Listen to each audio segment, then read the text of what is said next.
Nagliwanag ang gabi ng mga mag-aaral sa Pangasinan State University Binmalay Campus dahil sa pagkuditap ng mga ilaw sa kanilang Lantern Festival kagabi.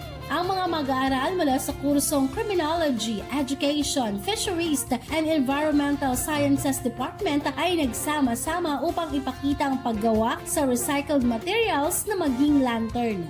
Kabilang dito ang mga disenyo tulad ng koi fish, lotus flower, baton, gift lantern at lantern of educator na nagpapakita ng kahalagahan ng kalikasan at ang pagiging responsable sa paggamit ng mga materyales.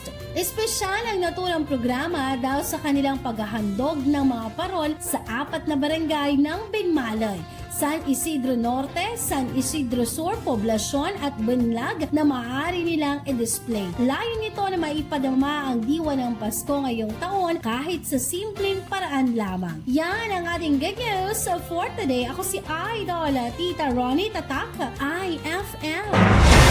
IFM News. IFM News. IFM News.